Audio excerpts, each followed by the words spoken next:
Matt Schrier, welcome to the show. Thank you for having me. So you just came out with the book, The Dawn Prayer, or How to Survive in a Secret Syrian Terrorist Prison.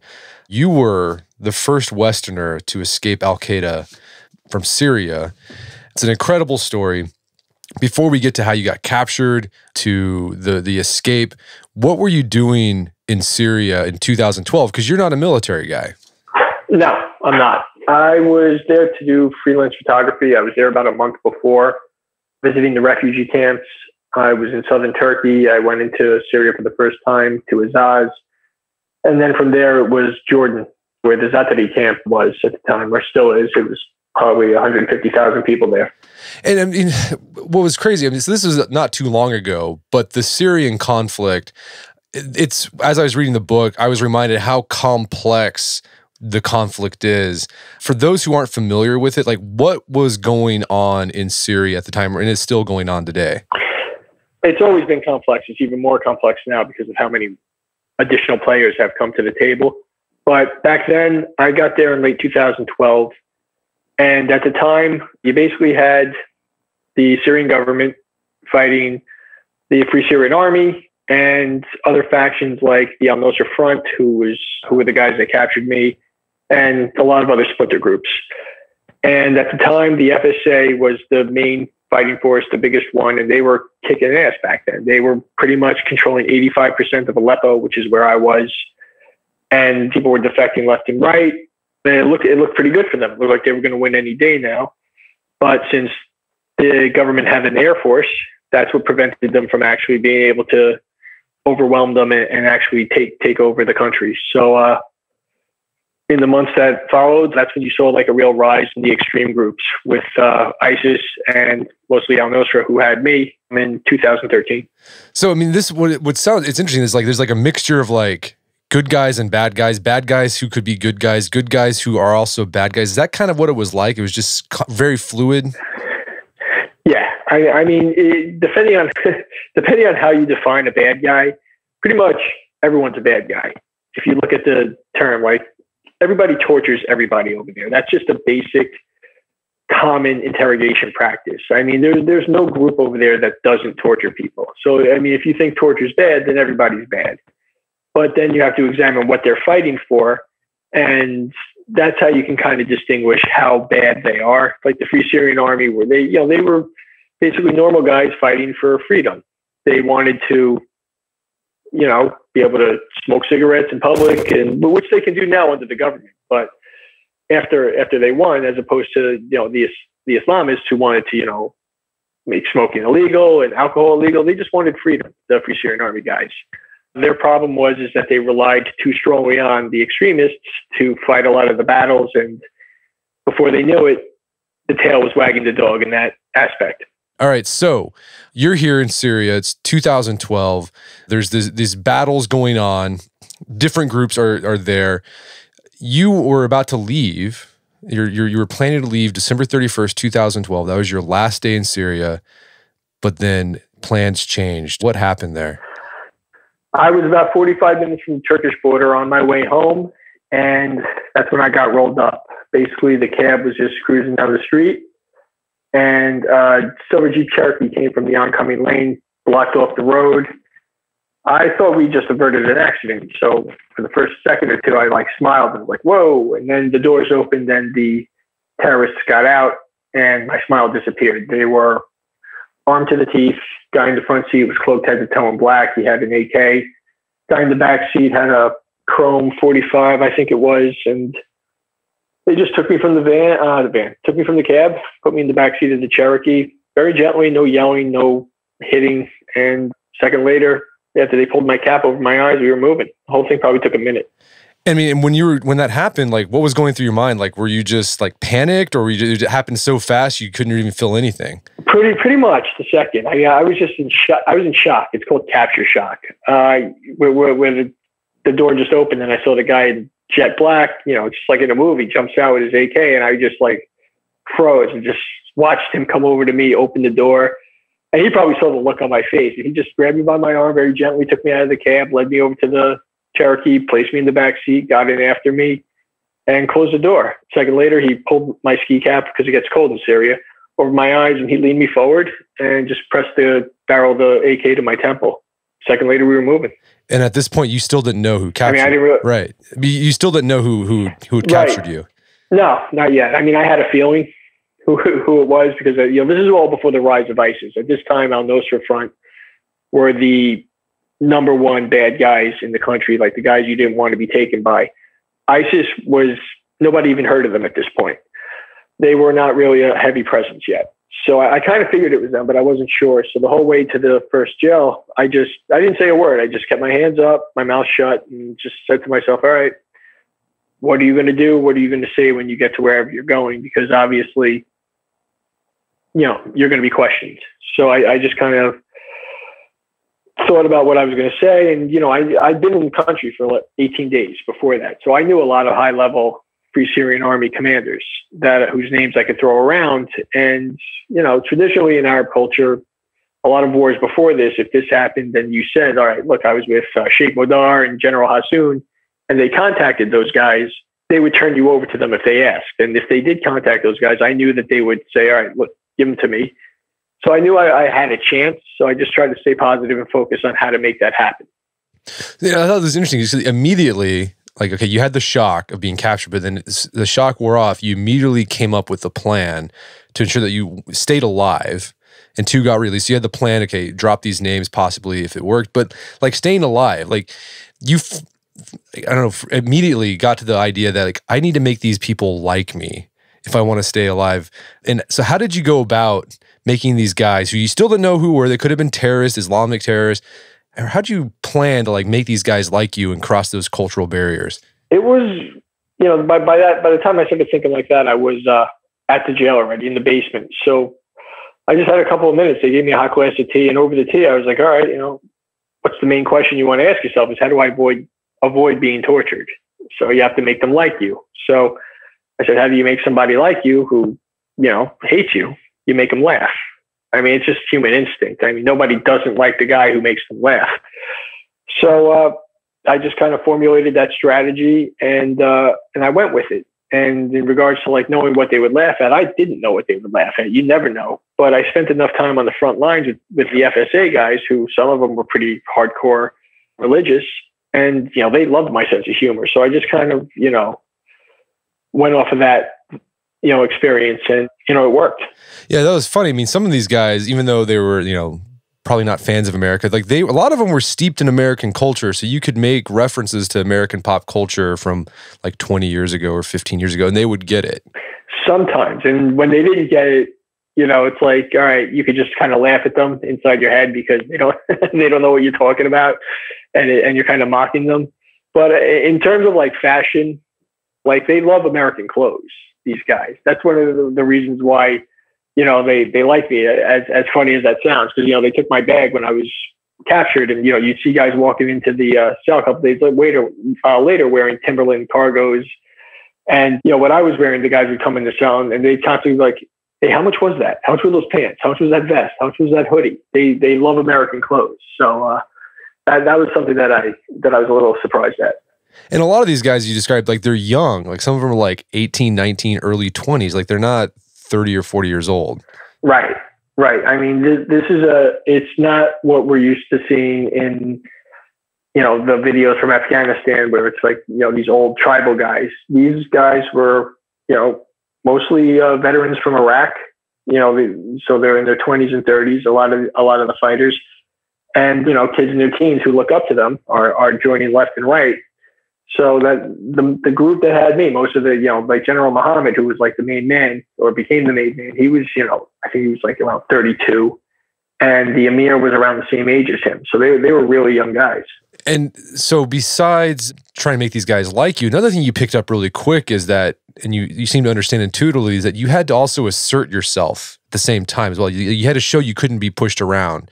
Like, how did you know that also would work too, to sort of gain respect? I wouldn't phrase it like that because, if I carried myself like I'm not a man to be pushed around, they would easily show me, how insignificant I was. This is their backyard, their country, their house. I just tried to act like, I wasn't scared. So, to kind of, you're in a very harsh environment with the harshest of people. So if you show them you have balls, they'll respect that. But as far as, taking it further than that, I'm not a man to be reckoned with.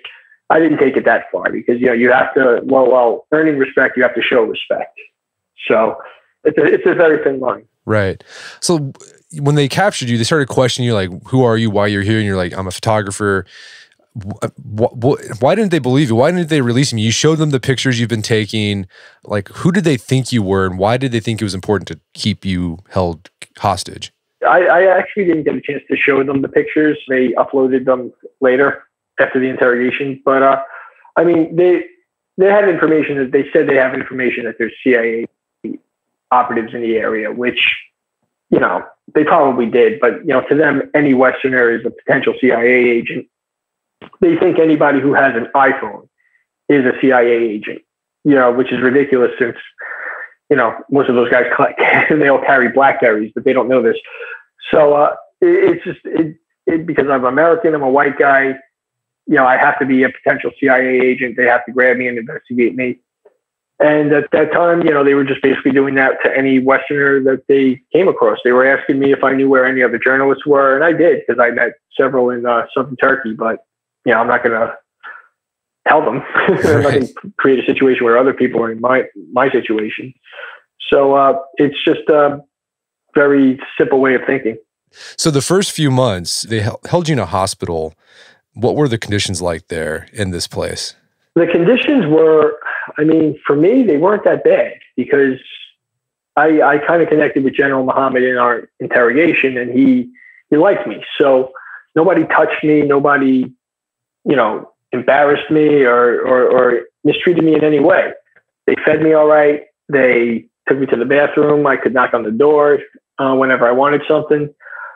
It was not that bad for me personally. For other people, you'd hear them torturing the hell out of guys right up the hallway for hours on end sometimes, the different screams.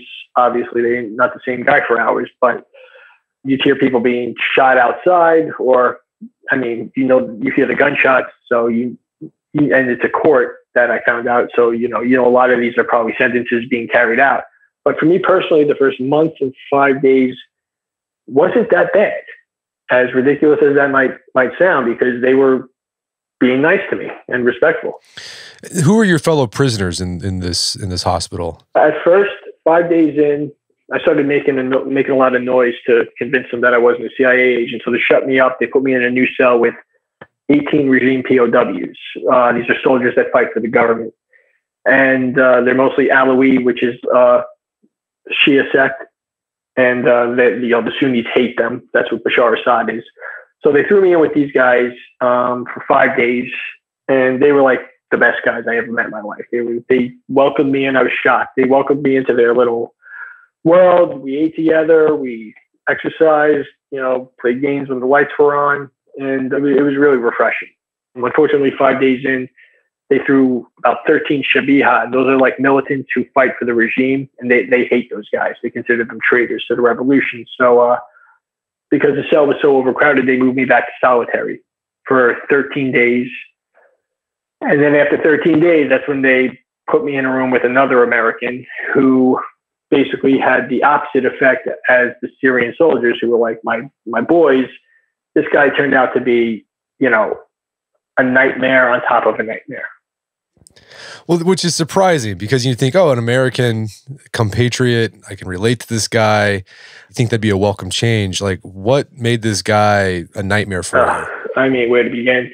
Like I described in the book, he was basically the equivalent to journalists of what Gomer Pyle was to Marines in Full Metal Jacket. The guy, he just couldn't do anything right. He would just constantly piss off the guards without even trying.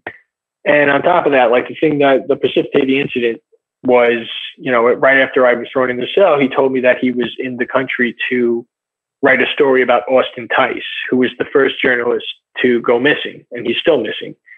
And when I found out that, that's why he was there, and he said that he was, the whole point of him being there was to make money off this story, it kind of rubbed me the wrong way, because that's like saying, I was in country to do a story about somebody in the same position as you and get paid off of it. So it kind of just like rubbed me the wrong way. And the more time that went by, the more disloyal he seemed to be. Like, he told me he would shoot me in the head if they'd let him go, because this is war and that's what you have to do to survive, which is ridiculous. As Americans, we're kind of raised with values. And, you stand side by side with the guy next to you in a war zone, even if you don't like him. And meanwhile, the guy who I'm locked in a room with is telling me, no, man, I'd actually shoot you in the head if they'd let me go. So, these things kind of snowballed very quickly to the point where, I just couldn't stand him. Yeah, I mean, I thought that was like no one liked him. Like, there was absolutely no one. Like, you didn't like him, the prisoners didn't like him, the guards didn't like him. I think we've all met people like that, where their personality just rubs everyone the wrong way. Yeah, I think we've all met them, and we can all agree that they're always the person who thinks they're the smartest one in the room. And that was his problem. Like, he thinks because he has a PhD that he's like some kind of genius. But at the same time, he was homeless when he got abducted. He never admitted this to me. He admitted it after he came home in an interview. And it's just like, you're a homeless guy with a PhD. And to me, that's worse than being like a crackhead who's homeless, because at least the crackhead has an excuse. He's a crackhead. What's the guy with a PhD? Like, what's your excuse for being homeless? So he was just like this incredibly pompous guy who, like I said, nobody liked him. The guards would come in the room, the cell, they'd take us to the bathroom. They'd be totally cool, just mellow. And then all of a sudden you hear them screaming and yelling. And I just look at him and I'm like, what are they doing? What'd you do? And he's like, my ass crack was showing. And it's just like, yeah, in Islam, that's a sin. And you can't show between your knees and your belly button. And it would drive them nuts. Like, they would start getting extremely violent and hostile. And I'm just like, dude, like, you're 44 years old. I got to tell you to pull your pants up. And it's happened like several times where you're like, Theo, you got to pull your pants up. Come on, buddy. And it was just like constantly, incidents like this, or like the part in the book where they throw water down on the floor. They throw a bunch of water down on the floor in our cell, tell us to scrub it and squeegee it out. And he leaves this gigantic puddle in the middle of the floor because he can't even squeegee a room right. And it's like, 40 degrees in the room, so it's not going to dry. And we have to live like this until, basically a week later when they do it again and we have to squeegee it out. And it was just a nightmare, just from beginning to end. Yeah, that's a big hamper on morale for you. So, I mean, during this time when you guys, the first time you were together, like you all tried to like started hatching an escape plan, right? Yeah. About 2 weeks in, I decided like I can't be in a room with this guy anymore. He was the motivator of me wanting to escape. It had nothing to do with getting away with Al-Qaeda. I wanted to get away from him. And I was just like, all right, I got to plan something. So one night I'm just staring at the door, and it's just a wood panel door holding us in. They lock it with a key and they leave the key inside. And, a wood panel door obviously has the panel parts where it gets thin. And the wood was really, really thin where the panels were, maybe like, a centimeter. And I'm looking at the thick part of the wood, and there's like this giant silver dollar sized impression that somebody carved into the door. So one night I'm just staring at it, and just matter of factly, I'm like, yeah, how'd that mark get in the door? And he's like, I put it there. And I'm like, why? And he's like, I was bored. And what'd you use? He's like, I used a spoon. And later on, he admitted that he was trying to make a peephole in the middle of the door, because I guess they wouldn't know what that is. It's only the size of a silver dollar. And I said, all right, well, if you could do this with a spoon, we can work here. So for the next few days, like, I stole a 3-inch flathead brass screw from the bathroom. And a few days after that, I stole a flat bracket that fit perfectly into the head of the screw. And I put it through the top right corner of the panel in the bottom of the door, which is about the size and width of a milk crate, in and out in less than 5 minutes, barely stripped the screw. And now we had a real peephole that they wouldn't see. You can only see their sneakers, so you could tell who was out there. And my plan was simple. We just perforate all around the sides of this panel and wait for an opportunity to kick it out in one shot so there's not a lot of noise, and we run for it. He refused to follow that plan. He said, no, I'm not doing that. Let's basically put the perforate all around the doorknob where the wood is like 3 inches thick. It just wasn't possible. And then we'll punch that out and turn the key. Like ridiculous, like totally impossible. And he refused to do my plan. So I said, all right, because I was just not thinking clearly, and I knew that it wasn't going to work. So he would have to go back to my plan. But within 2 hours, obviously, the bracket was stripping the screw right away, which is bad because we don't have like a lot of screws to keep going with when my plan comes to fruition again. But unfortunately, General Muhammad heard the bracket strip the screw and it made a click sound. And then boom, he busted in with a couple of thugs, started searching the door. And it's kind of funny because it's like, you expect him to find the mark that I made, but he didn't, because I stayed along the steel plate to hide it that surrounded the doorknob. No, his flashlight falls on this giant impression that my brilliant cellmate put there before I even entered the cell. And he thought that that's what I was doing. So he got a little upset.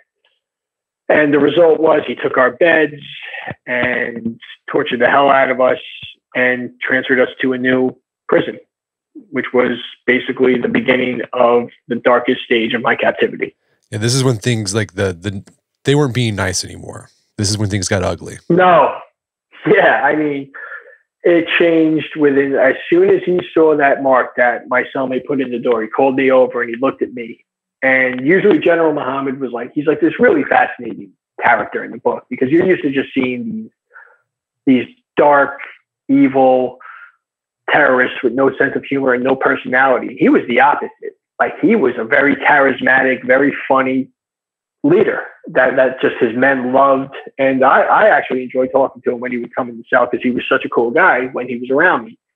But as soon as he saw that I was trying to escape, even though it was a completely different mark in the door, like this darkness came over his eyes. And I saw the other half that Theo told me about, my cellmate, because he hated Theo. He hated him. And he told me about, things that he did to him before I entered the cell, which weren't pleasant. And I saw this look come over his eyes, and I was just like, okay, I'm about to meet that guy. And he was not as pleasant as the one I'd been used to. What kind of torturing techniques did these guys use on you guys? On me, basically what they do is they take a tire, a car tire, and they force it around your knees when you're sitting on the floor. So your knees are bent up to your chin, and they force a car tire over it. And then they take a steel rod or an iron rod, and they slide it over the tire, but under your knees in the crook. And what that does is it locks it into place. So now you can't bend your knees. And you're handcuffed, you're handcuffed. So they flip you over and you're on your face with your feet in the air. And then they take this very thick cable, about as thick as a nightstick, and they start whacking the bottoms of your feet with it. And let me tell you something, it hurts. I mean, whenever you see it on TV or the movies, they always use like these thin wooden sticks or paddles almost, and it doesn't really look that painful. But trust me, man, it is hell. And if they really don't like you, what they do is they'll strike the sides of your feet and they'll hit your ankles. They didn't do that to me on this occasion. They did it to my cellmate because his ankles were bleeding all over the floor when he got back. But that's what they did on this occasion. There were other prisoners that you would hear stories about that they would hang from pipes by handcuffs. One guy, they bit his ear off. They used high voltage tasers. I took some bolts here and there later on. But in the hospital, that was the main method of torture. Yeah, well, I think I sent you an email before the interview. Like, I physically winced. Like you're just describing right now, I started getting heebie-jeebies thinking about getting your feet hit with that cable. Oh, geez. Yeah, and the environment where they choose to do it makes it even worse, because they bring you into the boiler room, and there's a reason why Wes Craven chose the boiler room for A Nightmare on Elm Street. It's just like the scariest room in any building. You know what I mean? It's like, and you got bloodstains all over the floor, and it's just like one single bulb hanging, so everyone's shadows, and you're blindfolded, but you can always see through the bottom of the blindfold. And, and we've all seen the terrorist videos with James Foley. Picture 8 of those guys, because that's what they were all wearing. They all have that costume. So you're basically in a room with a bunch of these guys dressed like that. And this is what's going on. And they have little kids in there watching. They're teaching them, priming them. And it's a very unpleasant experience. And, you know, even when you're not the guy in the tire in the boiler room, you know, there are times where, you know, they take us down to the bathroom and we have to walk right by that room as this is going on. And you just hear them screaming and yelling, and it echoes throughout the hallways. And it's just surreal. So you got moved from the hospital to this place. It's kind of like an electrical facility. And that was the conditions were even worse than the hospital. Like you said, the hospital was actually pretty good.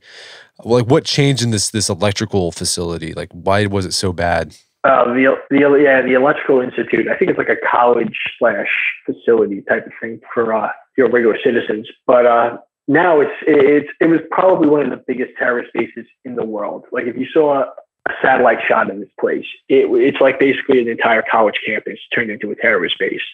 Just to give perspective. And it was, like I described it in the book, it was literally the dark side of hell. I mean, we were in hell before, now we were in the dark side. And what made it the worst was the hunger. Like that was the main form of torture in this place that they inflicted on us. Hunger and darkness. A couple of days in, they transferred us to a cell where we spent most of the almost 40 days. And it was dark almost all the time. They barely fed us. And like when you're hungry for, you know, going on for like 30 hours without eating, and then you just get a piece of bread or a piece of, or like a little saucer with some halal, and you have to share it with the guy next to you. I mean, it's physically and emotionally draining. And on top of that, there's no light, crawling with bed bugs. So you can't even delouse. So you just feel these bugs crawling all over you, sucking your blood, and people die from that. You know, if you read about prisoner of war experiences, if you don't delouse, you know, these things, they'll suck you dry. So we were in a really bad spot. They would blast music for hours on end, like right outside our door. And then there were the bathroom trips, which were a nightmare unto themselves. You know, we'd have to go to the bathroom like once a day. And it was like walking the gauntlet on the way down there. They didn't really physically torture me that much there. I got flogged with a garden hose once, but mostly it was just, they were just torturing my cellmate. Me, they pretty much left alone and just let me suffer with hunger and darkness and bed bugs. But we lived like this for close to 40 days. And after that, they transferred us back to the hospital. I mean, like during all this time, like what kept you going, especially in this really dark time? Like, did you like fall back on faith? Was it like Stoic philosophy, existentialism? Like, what was it? During that time, man, it's really hard to say. You know, there's always this will that you want to get home because you know that your loved ones are suffering. And if you don't get home to them, you know, you're just basically ruining their lives as well as yours. But, you know, my cellmate was a huge inspiration to me because I would look at him and be like, don't be like him. Because the Electrical Institute broke whatever was left of him, and he was just hiding under the covers all day, all night. He never came out unless, you know, it was to eat, go to the bathroom, or pick bed bugs off himself, because eventually they put a light in the room, but I mean, it never worked. Maybe it worked like less than 10% of the time because the electricity was always out. And when you're locked in a room with somebody like that, who won't talk, who won't come out from under the covers, you know, this is a 44-year-old man. You know, you can either curl up in a ball and give up like him, or you can keep going. And I just chose to keep going.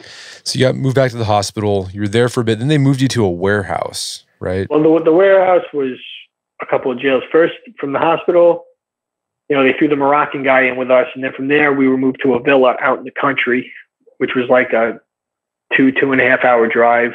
Really, really intense experience. I mean, there was a gunfight at one of the checkpoints. You know, our transport lost 2 guys during that. Really intense. Like the suicide bombers were out, standing like 20 feet away from us, ready to go.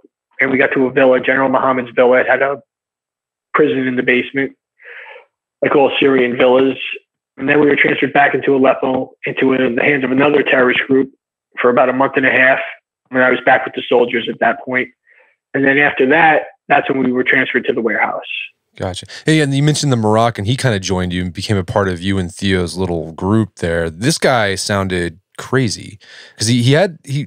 Oh my God. Right. Tell us about this guy. The Moroccan was, I mean, he was, I mean, as much as I hated Theo, I hated the Moroccan. And this guy was extremely intelligent and a psychopath at the same time. And basically his story was almost too hard to believe, like a lot of my story.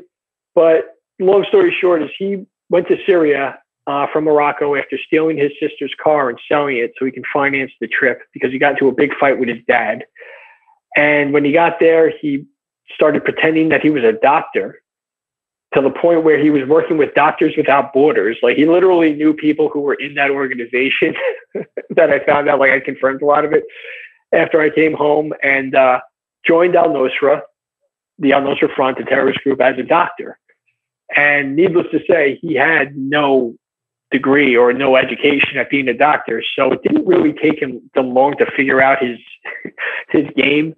And after marrying a woman under a false identity, which is a big deal in that part of the world, like a half hour after the wedding, they shot him. He was driving in a car. They got pulled over the same fashion I did. They shot him in the leg, threw him in the trunk, and brought him to the hospital, where they basically locked him in the torture room, cuffed him to a bed, and left him there for like a week without any medical attention. Just shoved a catheter in him and let it empty out into a bucket. Unbelievable that this guy survived. By the time they threw him in with us, you know, his leg was just, the bullet hole was healed over, but it was so bloated, like it looked like it was going to pop. And his feet, you know, and you could feel his femur was just broken. And he was basically, like I said, he was like 6'3", 230 pounds. And I got along with him at first because he spoke English and lived in the States for 12 years. He got deported for, you know, falsifying his personal information on a Banana Republic job application, if you can believe that. And yeah, I mean, it's just, you can't make this up. And he was very dominant.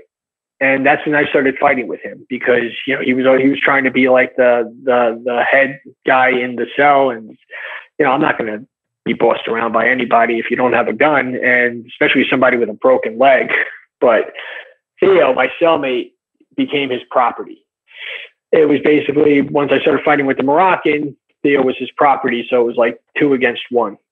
And that all changed when we were transferred into a cell with the soldiers again, who I became friends with early on. So now I had like over 20 guys with me, and they were just basically on their own because the soldiers hated Theo because he's Theo, and they hated the Moroccan because he's their enemy. He's, you know, an admitted member of a terrorist organization, and, you know, the American, who's basically his sidekick, is not going to really hold favor with them. Not just because he's working with their enemy, but because he's betraying his country. You know, they don't hate America, the soldiers, at least at that point, but they didn't love America either because of our government.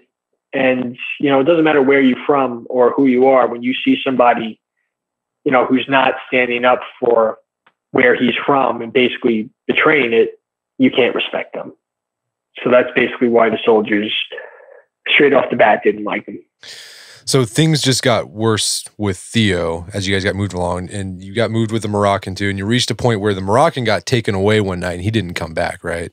Right. The Moroccan, like I said, he was a big dude. So the prison that I broke out of, the windows, you know, like any basement windows, they're high up off the ground and, you know, they're very narrow.